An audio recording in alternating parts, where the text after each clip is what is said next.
OECD마저 충격이라.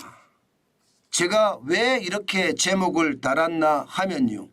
OECD가 대한민국의 경제 성장률 전망을 내렸습니다.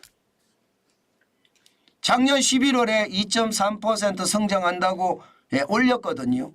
6월에 2.1%였으니까.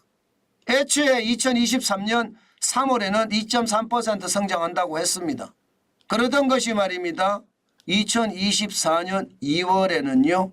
2.3%가 2.2%가 된다고 내렸습니다.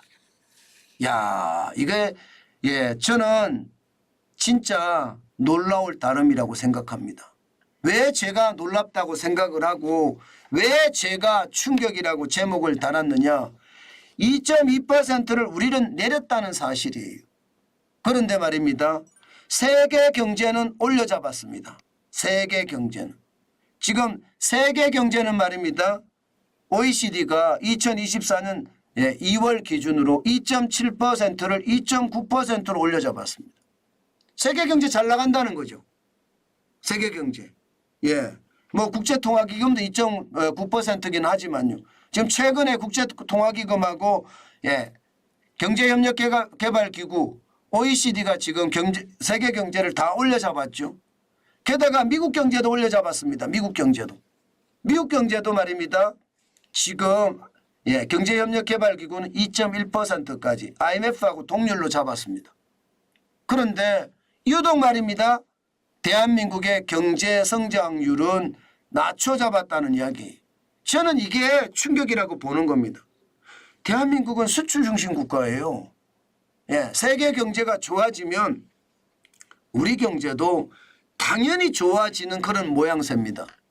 그런데 OECD는 안 좋아진다는 이야기잖아요. 세계 경제가 좋아지는데도. 왜 안 좋아지나? 여러분들도 아마 정관진 TV를 오래 보셨기 때문에 아실 겁니다.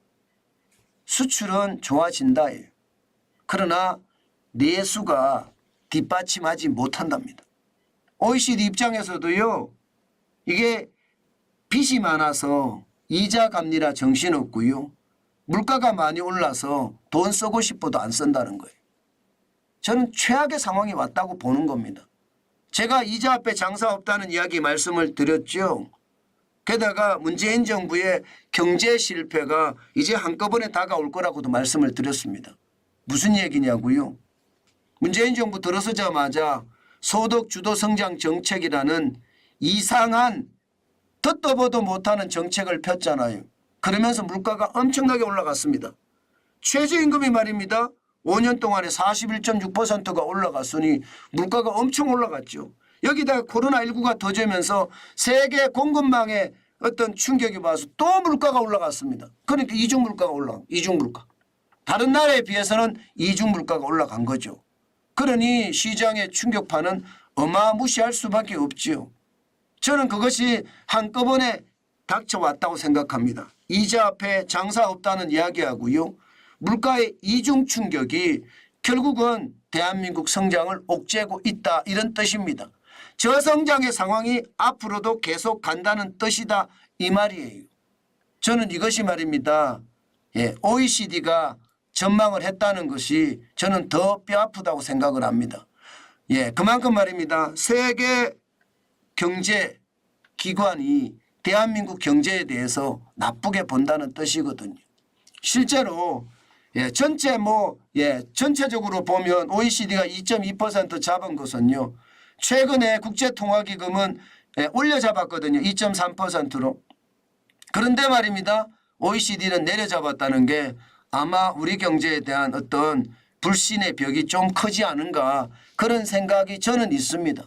전체적으로 말입니다. 해외 주요 기관들은요. 올해 우리 성장률을 2.2% 선으로 보고 있습니다.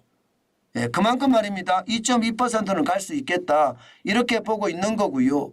반면에 국내 기관들은 2.09%, 2.2%보다 낮습니다. 오히려 우리 정부가 2.2%고요. 한국개발연구원이 2.2%니까 OECD가 여기에 키를 맞췄다 이런 생각은 듭니다. 문제는 여러분 제가 가장 심각하게 보는 것은요. 지금 OECD가 낮춘 것도 낮춘 거지만 가장 심각하게 보는 것은 2%라는 자체도 굉장히 낮다는 거예요. 작년에 1.4% 성장을 하고요. 올해 2.1%, 2.2% 성장한다는 것은요. 역대급으로 적은 숫자입니다. 2019년에 2.2% 성장한 적이 있습니다. 이때 진짜 난리도 아니었어요. 이때 말입니다. 경제 성장률 제대로 다시 한번 조사해 봐야 될지도 모릅니다. 2019년이면 미중 충돌이 극에 달했을 때거든요. 이때 우리가 2.2% 성장했다. 이때 한일 간에도 전쟁이 굉장히 강했을 때예요. 경제전쟁이. 그래서 2.2% 성장한 게 저는 놀랍다 그렇게 생각을 할 정도였거든요. 저는 지금 이대로라면 우리 경제는 또 최악의 어떤 수순을 밟지 않을까 하는 두려움이 있습니다. 제가 늘 말씀을 드리잖아요. 지금 이대로 갈 것이 아니다. 경제 개혁을 해야 된다. 저는 그게 절대적으로 필요하다고 봅니다. 이자 앞에 장사가 없습니다. 여기다가 물가의 이중 충격은 고통스럽습니다. 그러면 뭐를 해야 될까요? 저는 경제를 활활 태워야 된다고 생각합니다. 그래야지 말입니다. 소득이 많아지고 소득이 많아지면 그래도 이자 내고 남는 돈으로 조금의 더 소비를 할 수 있다고 봅니다. 자칫 잘못하다가는요. 저성장의 함정에 빠집니다. 저는 빠질 가능성이 지금은 높다고 봅니다. 그래서 주 52시간제 저는 혁파해야 된다고 말씀을 드렸죠. 68시간 일하던 것을 갑자기 주 52시간으로 줄였는데 이게 경제가 제대로 돌아간다면 이상하죠. 이상할 수밖에 없습니다. 그만큼 말입니다. 경제가 무너지게 돼 있어요. 그러면 소득이 그만큼 줄어들고요. 68시간 일할 때 버는 거하고 52시간 일할 때 버는 게 같을 수가 없잖아요. 소득이 줄어든 데다가 물가는 오르고 이자는 더 많이 올랐어. 당연히 최악의 사태가 일어납니다. 여기에다 최저임금까지 올랐잖아요. 그러면 바닥 경제를 부흥을 시켜줘야 될 자영업자 소상공인이 이거 그렇지 못한 겁니다. 너무 인건비 부담 때문에 오히려 내보냅니다. 여기다가 중대재해기업처벌법까지 지금 시작이 됐잖아요. 저는 이것이 결국은요. 우리 사회의 가장 큰 고통으로 저는 갈 수도 있다고 생각합니다. 가장 큰 고통으로. 결국 말입니다. 우리 경제는요. 철저한 개혁, 과감한 개혁만이 우리 경제를 살릴 수 있다고 봅니다. 지금 윤석열 정부가 지지부진하잖아요. 공룡 야당 때문에 어쩔 수 없다는 이야기를 하는데 노력도 안 하는 것을 보면 안타깝기 그지없습니다. 저는 노력이라도 해야 되는데 노력이 너무 약하지 않은가 그런 생각도 해봅니다.